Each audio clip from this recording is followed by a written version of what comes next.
Yoshihiro Togashi est un auteur qui ne cesse de nous surprendre et le moins qu'on puisse dire, c'est que les chapitres 407 et 408 d'Hunter x Hunter cassent totalement les codes et nous fournissent des informations inédites permettant enfin d'établir des liens un peu plus poussés entre les différentes intrigues. Que ce soit dans le cinéma, la bande dessinée ou la littérature, l'objectif d'un auteur est bien souvent de transmettre un message servant de vecteur pour partager ses convictions et sa philosophie personnelle. Si l'œuvre de Togashi en général peut s'analyser sur plusieurs axes, concernant Hunter x Hunter, deux de ses messages principaux sont de profiter des détours, du chemin de l'instant présent, mais également, et c'est surtout de cela dont je vais vous parler aujourd'hui, de ne pas se fier aux apparences. L'homme mal habillé semblant à l'écart de tous peut se montrer être celui au plus grand cœur, l'égoïste le plus total au premier abord peut en réalité être la personne la plus altruiste au monde, tandis qu'à l'inverse, un homme parfaitement présentable et aimable peut s'avérer machiavélique, et un prince héritier d'un royaume puissant, l'un des esprits les plus diaboliques qui soient. Salut à tous, c'est Havok et bienvenue dans cette review des chapitres 407 et 408 d'Hunter x Hunter. Ces chapitres nous plongent dans une bataille psychologique, une sorte d'entretien d'embauche entre Morena et Volksen, une des amies d'enfance du prince Théridonii. On ne sait pas encore comment elle fut kidnappée et conduite au repère du clan Ei, mais l'enlèvement a dû avoir lieu durant la cérémonie funéraire du prince Alkenburg, alors que la foule était rassemblée autour du cortège accompagnant son cercueil vers les étages supérieurs. Morena, qui cherche depuis le chapitre 394 à recruter un milicien du 4e prince pour s'en rapprocher et sans doute pour l'éliminer, propose à Volksen de participer à un jeu de cartes. L'idée de jeu d'aléatoire rappelle l'arc de Grid Island évidemment, et cette volonté qu'a Togashi de toujours réinventer sa narration et ses moyens pour faire avancer l'intrigue, nous offrant un cadre très différent du sérieux et de la tourmente générale sur le Black Whale. Volksen joue le rôle d'enfant et dispose de 5 cartes face retournée, correspondant à une réponse qu'elle peut donner aux questions de Morena, jouant le rôle de parent.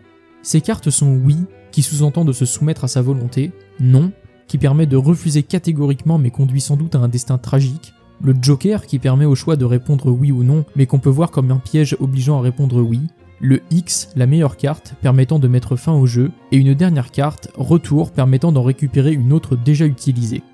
De son côté, Morena dispose de 7 cartes face visibles que Volksen va pouvoir désigner à chacun de ses tours. Chacune de ces cartes oblige Morena à répondre à une question, sur son pouvoir, sur ses motivations, ou bien de répondre par oui ou non à une suite de questions.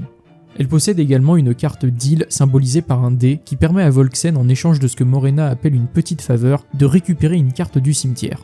Le jeu s'arrête quand l'enfant n'a plus qu'une seule carte qui fera office de réponse définitive.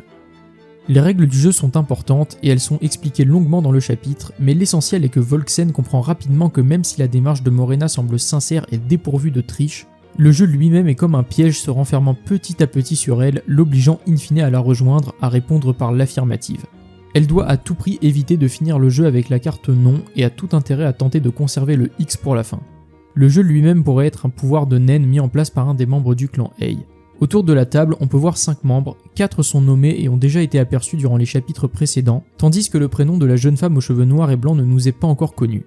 Il est donc possible qu'elle soit à l'origine de ce jeu, d'autant plus que si elle fut un des premiers membres ayant rejoint Morena, son pouvoir de naine qu'elle a obtenu pourrait justement être d'aider sa chef à recruter d'autres membres qui serviraient d'une sorte de rite de passage. Le jeu pourrait bien s'avérer être un stratagème pour manipuler les futurs membres et même les rendre loyaux à Morena. D'ailleurs, cette dernière explique à Volksen que plus le temps passe, plus la partie dure, plus les conséquences seront négatives pour tout le monde. Morena se met donc également en danger. Plusieurs explications sont possibles, mais il est probable que cela rejoigne une condition de naine qui obligerait les participants à se décider vite et dire la vérité, ou bien un lien avec la recherche que mène Dogman pour renifler un utilisateur de naine particulier qui pourrait l'aider à remplir ses objectifs, comme on le voit lorsqu'il s'approche de Kuroro dans une case, ce qui rendrait de fait Volksen inutile. Volksen aura en tous les cas intérêt à faire en sorte que les cartes Deal et X soient ses dernières options pour pouvoir mettre fin à la partie sans conséquence pour elle. Même si le jeu n'est pas truqué, Morena reste largement avantagée et on peut rappeler qu'au chapitre 405, Kenny Wang mentionne que la chef du clan Ei devra utiliser son Joker plus rapidement que prévu. Or Volksen possède bien une carte Joker pendant le jeu qui pourrait donc avoir des pouvoirs imprévus et la placer face à un dilemme au fil des révélations de son adversaire. Le chapitre 408 enchaîne sur la partie de cartes en elle-même, mais cela ne sert finalement que de prétexte à l'auteur pour nous faire des révélations très importantes. Tout d'abord, Morena réaffirme son objectif de détruire Kakin et plus généralement d'amener le chaos dans le monde entier pour détruire l'humanité. Volksen est surprise et se montre insatisfaite de la réponse, Morena lui fournit alors davantage d'explications. On en apprend plus sur son passé. La vraie Morena, fille illégitime du roi Nazubi, n'est en fait pas elle serait morte depuis des années. La Morena que l'on voit est une enfant ayant subi les pires atrocités. On apprend en effet que Kakin, qui comme je vous en parlais dans mes dernières vidéos, semble être pour Togashi l'exemple typique d'une société cruelle, malade, baignée dans le mal absolu, possède des traditions particulièrement horribles. Une fois tous les 2, 3 ou 4 ans, un festival appelé Carnaval a lieu. Je pense que cet événement est lié à la naissance ou à une occasion particulière pour un anniversaire d'un prince par exemple. La famille royale de Kakin se rend dans un village reculé où les habitants doivent les servir, les nourrir et les vénérer sous peine de mort. Les enfants rendus orphelins durant le festival, comme ce fut le cas de Morena dont la mère est décédée de fatigue suite aux sévices qu'elle a subis, sont emmenés dans un établissement secret, une sorte d'hôpital tenu par le clan Ei. Les enfants sont alors divisés en 2 groupes, les doubles lignes faisant référence certainement aux enfants illégitimes de la famille royale, marqués par la fameuse double cicatrice, et les morceaux de viande dont Morena faisait partie. Togashi dépeint cela par un dessin particulièrement atroce, un morceau de viande sexualisé sous-entendant qu'elle a dû subir les pires violences imaginables. Étant donné que Morena dit ne pas être la vraie, elle a dû elle-même se faire sa cicatrice pour prendre le rôle d'enfant illégitime, ce qui lui a donné un semblant d'équilibre mental et l'a motivée à vouloir accomplir son objectif de destruction du monde, comme elle l'affirmait au chapitre 378. Vous aurez de nombreuses informations complémentaires en visionnant ma vidéo consacrée à Morena, qui évoque plusieurs sources d'inspiration potentielle de l'auteur pour ce personnage. En tous les cas, cette violence et tous ces morts sont peut-être la source du pouvoir des 3 trésors sacrés de Kakin et des bêtes de naine des princes. La notion de sacrifice semble très importante au sein de cet arc, le Black Whale lui-même et ses quelques 200 000 passagers devant eux aussi servir d'offrande lors de l'avènement du prochain roi. Morena explique ensuite qu'elle était dans la fournée d'enfants numéro 98, correspondant certainement à l'année 1998, ce qui est cohérent avec son âge. Elle explique ensuite que les enfants du dernier carnaval portent le numéro 20. Plus de 20 ans se seraient donc écoulés, toutefois cela suggère une temporalité différente de ce que l'on pensait dans l'univers d'Hunter x Hunter, le manga ayant débuté dès 1998. On aura sans doute plus d'éléments permettant d'établir une chronologie claire dans les prochains chapitres. C'est en subissant toutes ces horreurs dans son enfance que Morena a pu développer son naine, se rendant compte qu'elle avait un don. Ce naine a sans doute été nourri de toutes ces expériences traumatisantes, développant un pouvoir sur mesure pour faire tomber Kakin. Cette histoire rappelle celle de Mukuro dans Yu Yu Hakusho, qui fut également torturée dans sa jeunesse avant de se surpasser pour devenir reine du monde des ténèbres. Si Mukuro fut sauvée par son amour pour Iei et son bon fond, il apparaît impossible de guérir les blessures de Morena, tant elles sont profondes, et même si elle peut sembler par moments joyeuse et émue telle que dessinée dans ce chapitre, cela cache en réalité une face bien plus sombre. Une éventuelle rencontre avec Kuroro serait cependant bienvenue et intéressante, tant les parallèles entre le clan Ei et la brigade fantôme sont nombreux. Morena explique ensuite à Volksen les différents types de naines et ce qu'est un pouvoir de spécialisation. C'est la raison qu'elle lui donne pour vouloir la recruter, mais je pense que ces explications, qui sont pourtant véridiques en tant que telles, sont une ruse de Morena pour éviter de préciser à Volksen pourquoi elle a besoin de son pouvoir. De plus, lorsqu'elle explique le pouvoir de contamination qu'elle possède, elle omet sans doute exprès de préciser que la mort d'un prince fait gagner 50 niveaux d'un seul coup. Il est donc très probable que Morena veuille utiliser Volksen pour tuer Tsiridonii et débloquer son pouvoir qui lui permettra de passer à la suite de son plan, à savoir l'élimination du reste de la famille royale et de l'empire de Kakin tout entier. On a ensuite droit à une introspection de Volksen elle-même qui semble touchée par le récit de Morena mais ne peut se résoudre à se joindre à elle. Son but dans la vie était d'atteindre un bon rang dans les hiérarchies militaires de Kakin et de mener une existence paisible, ce qui est incompatible avec les objectifs du clan Ei.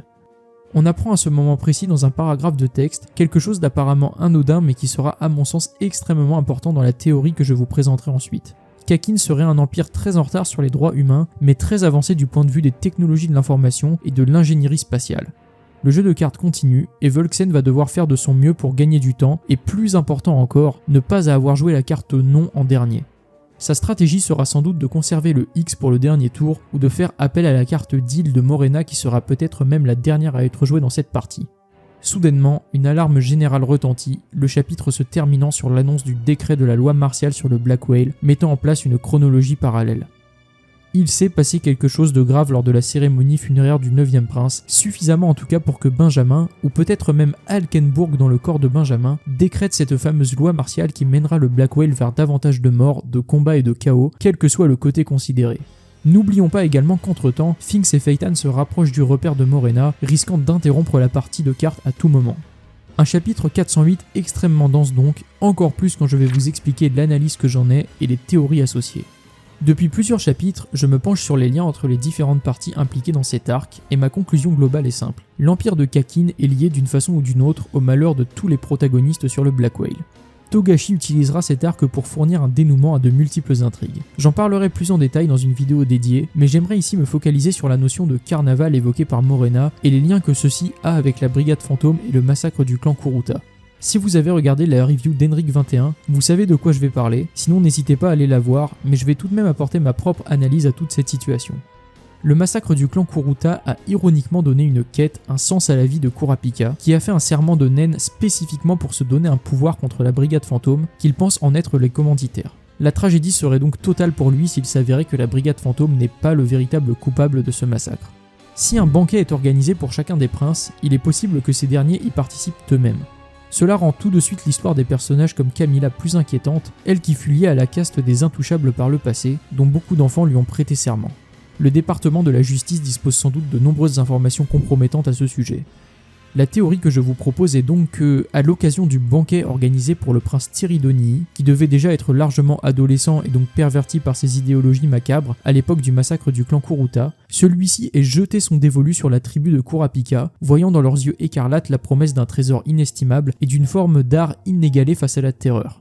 Cela expliquerait aussi pourquoi il a conservé la tête de Pyro, apparaissant dans la gueule de sa bête de naine, cette dernière ayant été créée par le rite de la jarre, elle-même possiblement alimentée par les sacrifices liés au festival. Mais alors, pourquoi et comment Kakin a-t-il choisi le clan Kuruta ? On en revient à ce que je disais un peu plus tôt, à savoir que durant son monologue intérieur, Volksen évoque l'avance technique qu'avait Kakin en termes de communication et de surveillance par satellite. Le village Kuruta aurait donc pu être localisé et pris pour cible. Le massacre aurait été en partie organisé par le clan Ei et la Fondation pour le futur de l'enfance qui a assassiné Sarasa, créant un lien entre Meteor City et Kakin. Kuroro, en se renseignant, aurait pu comprendre que Kakin était en avance technologiquement, d'où sa référence à l'avance des moyens de communiquer dans l'avenir. L'organisation des Hunters par le biais de Pariston ou Netero aurait également pu être liée à l'affaire de par sa connaissance des différents secrets du monde et des lieux cachés comme Meteor City. Je vais enfin tenter de répondre à ce qui semble être une contradiction importante. Pourquoi Uvogin, dans son combat contre Kurapika, dit se rappeler du combat contre les Kuruta, tout comme s'en souviennent ensuite Pakunoda et Machi? Je pense que la brigade a bel et bien affronté le clan Kuruta, mais pas pour des raisons cruelles. La clé réside ici pour moi dans le personnage de Sheila, qui a quitté Meteor City sans explication après la mort de Sarasa. Une théorie me venant à l'esprit est que Sheila ait pu être utilisée par Kakin et le clan Hale pour infiltrer Meteor City et servir d'informatrice. Elle s'en voudrait donc indirectement pour la mort de Sarasa et a préféré s'enfuir. Mais si Kakin a continué à l'exploiter, alors elle aurait bien pu être l'appât permettant d'établir un premier contact avec le clan Kuruta. Sheila aurait ensuite pu donner de fausses informations à Kuroro, expliquant que ce sont les Kuruta qui ont massacré leur ami. La vengeance de la brigade fut alors terrible, Kakin n'ayant plus qu'à ramasser les yeux écarlates. Une autre possibilité est que la brigade soit tombée sur les Kuruta déjà morts, décidant alors d'endosser une fausse responsabilité pour coller à sa réputation de groupe de vilains, comme le souhaitait Kuroro. En laissant leur message, la brigade indirectement a scellé son sort en faisant sombrer Kurapika dans les ténèbres. C'est là l'essentiel de ce que je voulais dire en introduction de cette vidéo lorsque je vous parlais d'apparence trompeuse. Rien ne doit jamais être pris pour une certitude dans l'écriture de Togashi tant que lui-même n'a pas donné de dénouement clair à l'intrigue. Ce qui est certain, c'est que Tseridoni et par extension Kakin sont l'ennemi à abattre, que ce soit pour Morena, Kurapika sans même qu'il le sache encore, ou la brigade fantôme. Cela laisse de nombreuses possibilités à des jeux d'alliance et de trahison qui feront certainement exploser le navire. Merci beaucoup d'être resté jusqu'au bout de cette vidéo. Si elle vous a plu, n'hésitez pas à vous abonner, à la partager, à me donner votre avis en commentaire. Moi je vous dis à bientôt pour une vidéo plus complète sur l'analyse des relations entre Kakin et tous les protagonistes, et pour de nouvelles reviews. D'ici là, portez-vous bien, salut à tous.